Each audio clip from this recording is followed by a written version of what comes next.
Assalamualaikum warahmatullahi wabarakatuh. Waalaikumsalam warahmatullahi wabarakatuh. Pertemuan siang ini kita akan belajar soal Syarikat Dagang Islam, ya. Syarikat Dagang Islam. Organisasi ini, Syarikat Dagang Islam, itu termasuk organisasi yang muncul dalam masa pergerakan nasionalisme. Nah, Syarikat Dagang Islam ini berdiri pada tanggal atau pada tahun 1911. Ketika itu kemerdekaan belum dikumandangkan melalui proklamasi, tetapi pergerakan-pergerakan organisasi yang muaranya nasionalisme sudah mulai bermunculan. Salah satunya adalah Syarikat Islam. Nah, Syarikat Dagang Islam awalnya begitu. Syarikat Dagang Islam ini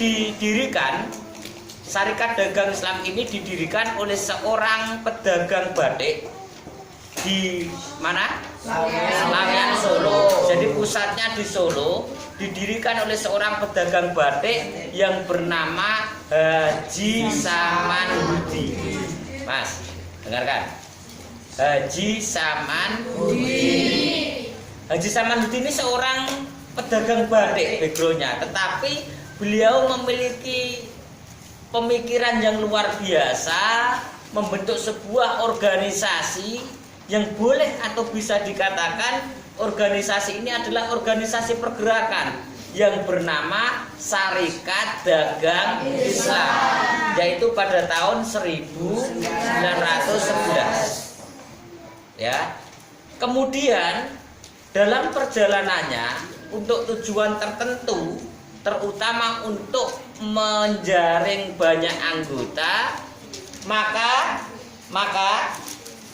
nama Syarikat Dagang Islam diubah dari Syarikat Dagang Islam menjadi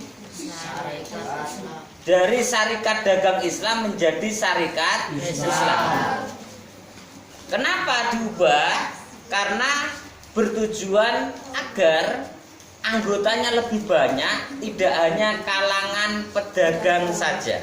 Maka diubah menjadi Syarikat Islam. Ya. Syarikat Islam. Yang menginisiasi perubahan itu,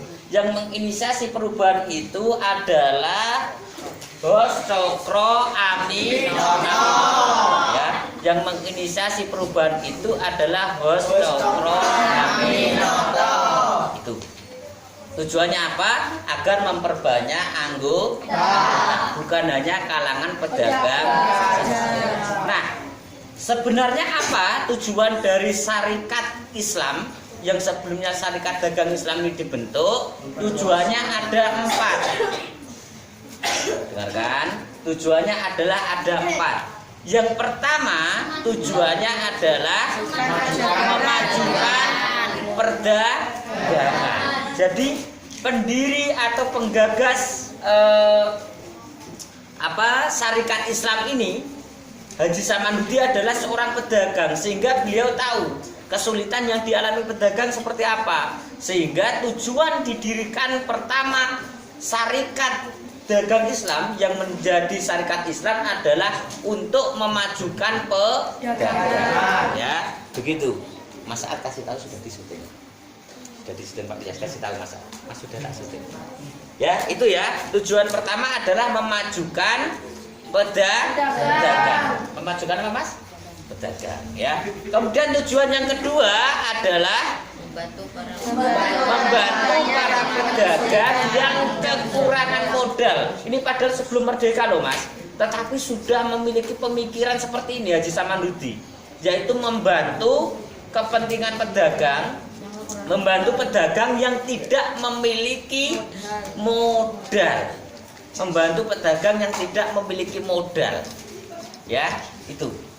Sehingga ketika Syarikat Dagang Islam yang berubah nama menjadi Syarikat Islam ini, ya, Syarikat Islam ini benar-benar berguna, benar-benar dimanfaatkan oleh pedagang untuk membantu permodalan. Itu tujuan kedua. Kemudian tujuan ketiga adalah memajukan kepentingan rohani jasmani dan rohani. Ini juga tujuan mulia yang digagas oleh syarikat Islam. Jadi bukan hanya kepentingan bisnis ekonomi saja, tetapi tujuan lainnya adalah untuk memajukan kepentingan jasmani dan rohani. Paham ya? Jasmani dan rohani. Itu. Nah, tujuan yang keempat apa? memajukan agama Islam. Memajukan kehidupan umat Islam. Jadi termasuk syiar Islam pada waktu itu. Jadi salah satu tujuan syarikat Islam terbentuk ini salah satunya adalah untuk syiar Islam. Jadi begitu ya, Syarikat Dagang Islam tahun 1000 berapa? 1911 dibentuk, kemudian diubah atas inisiasi siapa? Bos Cokro Aminoto menjadi apa namanya? Syarikat Islam. Kemudian tujuannya ada berapa? 4. Tujuannya 4 apa? 1. Memajukan perdagangan, membantu anggota yang kekurangan modal, kemudian memajukan jasmani rohani. Keempat adalah apa? Memajukan kehidupan umat. Saya kira itu untuk yang soal syarikat Islam dan syarikat dagang Islam. Matur nuwun, akhirul kalam. Wassalamualaikum warahmatullahi wabarakatuh.